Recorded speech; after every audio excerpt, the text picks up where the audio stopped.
let's get to this. Woo! I don't like this. I don't like what's happening to my NFL. Tom Brady says, this NFL, man, today, he had one of the most hilarious lines in talking about if the iPhone 15 is out right now, I don't know why the NFL thinks I'm interested in the iPhone 9. Y'all get it? That's hilarious. He's basically saying the product is regressing. It's not improving at the rate it should be. But then he gets a little bit deeper and he starts to talk about NFL today and how you get introduced to the NFL, especially rookies.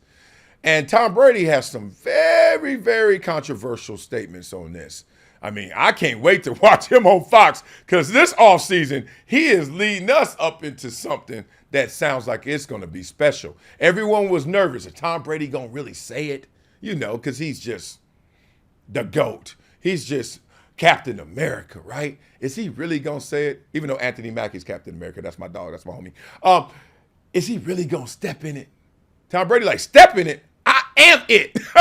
Listen to Tom Brady talk about the development of players, especially those rookies. And not only through pro level, but also in college sports, because whatever gets adopted at the pro level ultimately gets adopted at the college level. And from the college level, it gets adopted to the high school level. And now I look at what could be a little bit dangerous is now there are players transferring from schools when they're not playing. And they're going to different programs, and they're going to different techniques they're learning. They're never advancing in an own individual system. There used to be college programs. Now there are college teams. You're no longer learning a program, you're learning a playbook. And the program is ultimately, like at Michigan, for me, that was a pro-style program. 5 years I got to learn how to drop back pass, to read defenses, to read coverages, to be coached, to deal with winning games, to deal playing in Columbus, Ohio in front of 110,000 people. Right. I had to learn from being 7th quarterback on the depth chart to moving up to 3rd to ultimately being a starter. I had to learn all those things in college. That was development. Then I went to New England, and I was developed by Coach Belichick and the offensive staff there. I didn't start my first year. I think it's just a tragedy that we're forcing these rookies to play early. But the reality is the only reason why they are is because we dumbed the game down, which has allowed them to play. It used to be thought of at a higher level. We used to spend hours and hours in the offseason and training camp trying to be a little bit better than next year. But I think what happens is it discourages the coaches from going to deep levels because they realize the players don't have the opportunity to go to a deep level, so they're just going to teach them where they're at. Woo! Woo! How much they pay him? $400 million, $375? Not enough. Golly. It's not just because he's likable, and I like Tom Brady a lot. Love Tom Brady. It's not just because he's the GOAT. It's because he's actually saying stuff. Like, you know, we already leaning. Like, if Tom Brady just says, you know, that's a cover 2, we be like, yeah, Tom nailed that. Talk about that cover 2. You see that cover 2? Like, we going to give him props because he's Tom Brady. But damn it, I don't give a damn who that was. Whoa. First thing he said that jumped out to me was the fact that it goes downhill. It goes level down. Whatever happens on the pro level, the college players are going to do it. Whatever happens on the collegiate level, those high schoolers are going to do it. Whatever happens in high school, them itty bitties not doing it because of you high schoolers, because y'all learned it from the pros. If I see another kid hit the gritty, they shoulders always off a first down. They get a first down. It's 3rd and 1. You get a first down, you got 1.5 yards. Right?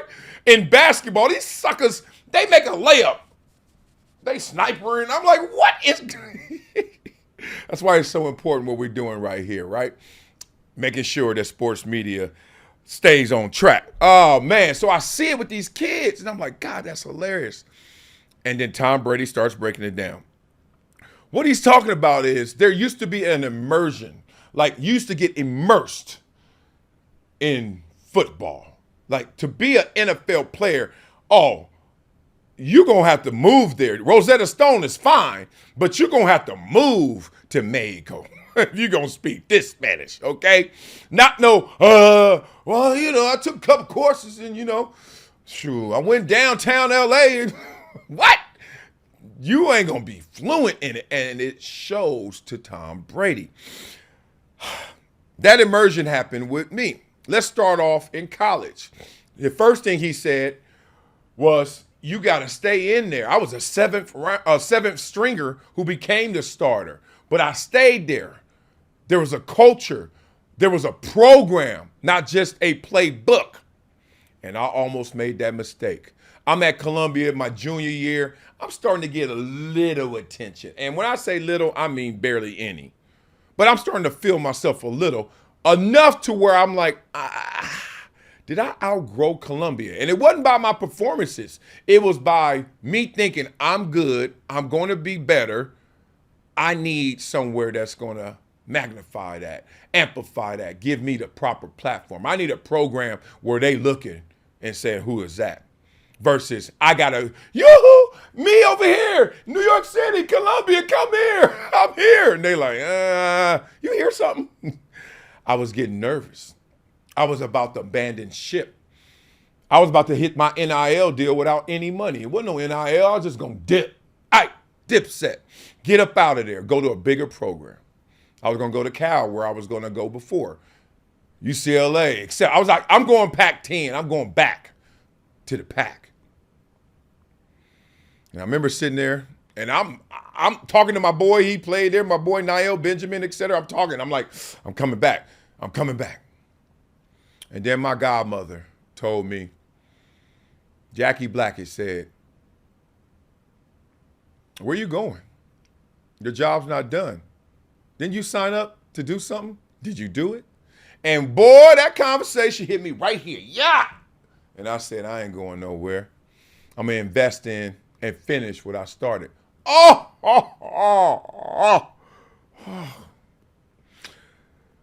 Sometimes it's not even about winning, y'all. It's just not losing and not quitting and not stopping, right? Doesn't matter how fast you go, as long as you don't stop. And I didn't stop. And it led to me getting drafted. Now let's talk about what Tom Brady's talking about even deeper. My first 3 years, I didn't start.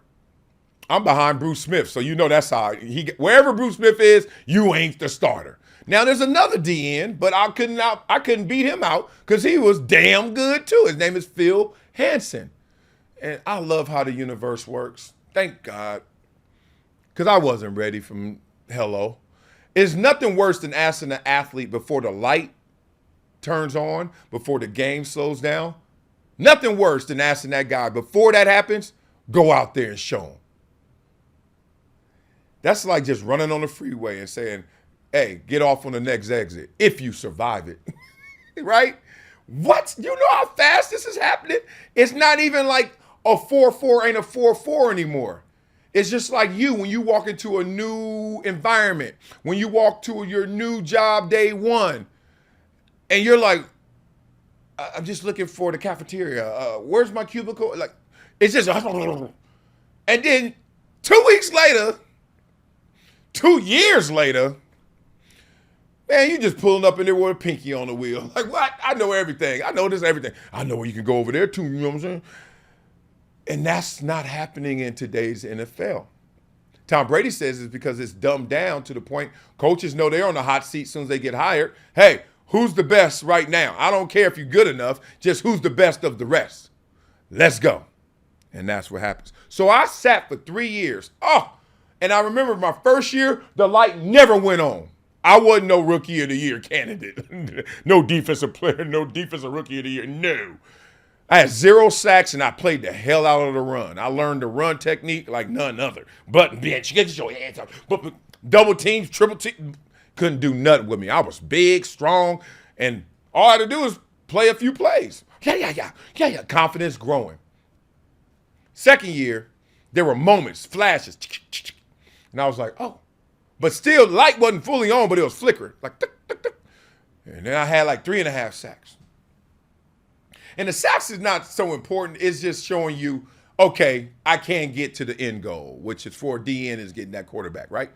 But it was more of the flickering, which showed from 0 to 3.5. And then the next year I had 5. And that's when I was like, I remember playing in games. I was like, I think it was it was the Jacksonville game. It was the first time going against Leon Searcy. Tony Baselli was there. And I'm like, I'm doing all right. I don't think I got a sack. I don't know. But the point is, I'm doing all right. to the point where Leon Searcy, and I don't know if I ever told you this, big dog, salute, in the middle of the play, he was like, damn, Wiley, you moving. Man, I'm about to cry right now. That dude, when he said that, and I was like, and he was like, damn, Wiley, you moving. He's still blocking me, though. He like, damn, Wiley, you moving. And that made me say, oh, I swear, that was my green light moment. It was the first time I was like, I got enough reps. I understand this environment well enough, and I am here. This is mine. But there was a problem.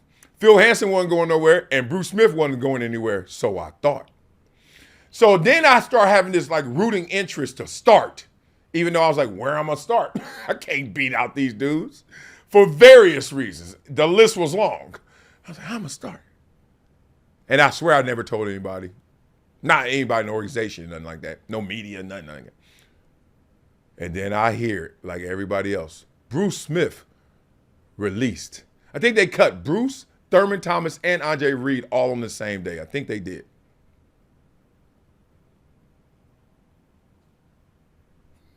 To Tom Brady's point, I was a part of the program, part of the development, part of the culture.